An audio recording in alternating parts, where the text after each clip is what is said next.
ఇంటికి వెళ్ళిన తర్వాత టీచర్ నాకు పనిష్మెంట్ ఇచ్చింది అన్నప్పుడు టీచర్ పనిష్మెంట్ ఎందుకు ఇచ్చింది, నువ్వేం చేస్తే ఇచ్చింది, ఆ క్వశ్చన్ అడిగినప్పుడు ఆటోమేటిక్గా పిల్లోళ్ళలో చేంజ్ వస్తుంది. తప్పు చేస్తే నువ్వు చేసిన తప్పు వల్ల టీచర్ నీకు పనిష్మెంట్ ఇచ్చింది, నువ్వు ఇంకొకసారి చేయకు అని ఆ తప్పుని అక్కడే రెక్టిఫై చేస్తే ఆ పిల్లోడికి ఇంకొకసారి తప్పు చేసే ధైర్యం రాదు.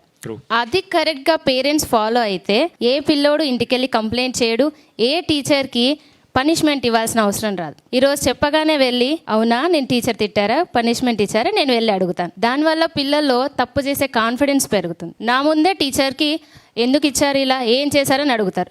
నెక్స్ట్ వాడు కాన్ఫిడెంట్ గా మిస్టేక్ చేస్తున్నాడు. అప్పుడు మళ్ళీ మీరు ఒకవేళ కారిడార్ లో నడుస్తుంటే వీడు పక్కన ఫ్రెండ్స్ కి వెళ్ళి రే ఈ టీచర్ మా నాన్న అడిగేసింది, ఈ టీచర్ మా నాన్నకి అడిగేసింది. పేరెంట్స్ కి మినిమం రెస్పెక్ట్ అనేది తెలియట్లేదు. ఒక టీచర్ కి ఎలాంటి రెస్పెక్ట్ ఇవ్వాలి వాళ్ళకే తెలియకపోతే వాళ్ళు పిల్లలకి ఏం నేర్పిస్తున్నారు. మేము అన్ని మినిమం వాల్యూస్ అన్ని మేము నేర్పిస్తున్నాం, మోరల్ వాల్యూస్ నేర్పిస్తున్నాం. పేరెంట్స్కి ఎలాంటి వాల్యూ ఇవ్వాలి, టీచర్కి ఎలాంటి వాల్యూస్ ఇవ్వాలి, ఫ్రెండ్స్తో ఎలా ఉండాలి అన్నీ మేము నేర్పిస్తున్నాం. కానీ ఇంటికి వెళ్ళిన తర్వాత ఆ పేరెంట్సే ఒక ఇర్రెస్పెక్టివ్గా టీచర్ గురించి మాట్లాడితే పిల్లోడు వాళ్ళ నుంచి ఏం నేర్చుకుంటాడు? నేర్చుకోవడానికి ఏమీ లేదు. వాడికే తెలుసు మా టీచర్తో నేను ఎలాగైనా మాట్లాడవచ్చు, నేను ఏమైనా చేయొచ్చు, క్లాస్లో కూడా నేను ఏమైనా చేయొచ్చు. ఆ కాన్ఫిడెంట్ వల్లనే ఈ మిస్టేక్స్ అన్నీ జరుగుతున్నాయి. ఈ మిస్టేక్స్ని రెక్టిఫై చేయాలంటే ఖచ్చితంగా ఫస్ట్ పేరెంట్స్లో మార్పు రావాలి.